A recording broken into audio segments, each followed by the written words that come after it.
This is not a movie. It's a true tragedy. 5 experienced underwater oil pipeline demolition workers dived for routine operations, never imagining it would become a life-or-death ordeal. As they loosened the last pipeline bolt per procedure, a massive pressure difference erupted, and devastating suction instantly shattered the deep sea's tranquility. Tools were swept away instantly, and the 5 men were dragged into the narrow pipeline before reacting. Icy walls scraped bleeding wounds, seawater gushed into their mouths and noses, leaving them unable to breathe or call for help as the suction pulled them along. Just over a minute of torment felt like an eternity. Just as they thought they were doomed, the suction stopped. They collapsed on a pipeline protrusion, finding a small air pocket, their only lifeline. All 5 survived, but with abrasions. The second companion had a broken leg and was near death.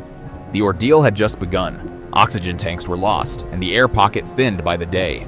Waiting for rescue meant certain death. A dispute arose during their self-rescue discussion. One wanted to retreat, the other 4 insisted on crawling forward. Faced with unknown ahead and vague back, what would you choose? At life's critical moment, they chose to crawl forward. With no light, they moved one after another to avoid separation and push the injured companion. Every step brought severe pain. The broken-legged man twitched, but they gritted through, encouraging each other. On the verge of despair, they found 2 sucked-in oxygen tanks, but hope faded fast. The pipeline ahead was flooded, requiring a dive. 2 tanks couldn't support 5, and the underwater pipeline's condition was unknown. No turning back once they dived. Worse, the broken-legged companion could barely move underwater and blocked the way. Chris stepped forward, deciding to scout alone with 1 oxygen tank for an exit. He promised to call for help if rescued, or that no return meant he'd died. His companions tearfully agreed, watching him dive into the darkness. This courage is memorable, yet his perseverance was ultimately in vain. Chris's scouting was brutal. Icy seawater stiffened him. The narrow pipeline forced him to crawl. His strength and oxygen dwindled, and he nearly fainted multiple times.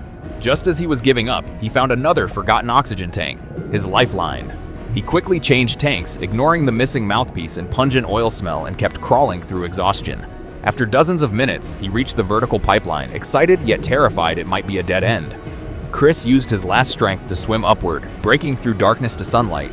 He was rescued. Ignoring injuries, he begged colleagues to save his companions, then fainted from oxygen toxicity and was rushed to ICU. The next day, Chris woke to learn the oil company never rescued, claiming no chance of survival for his companions.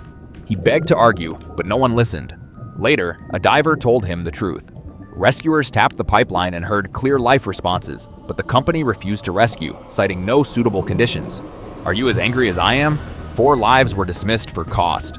Chris realized the company ignored 4 lives to cut rescue costs. Grief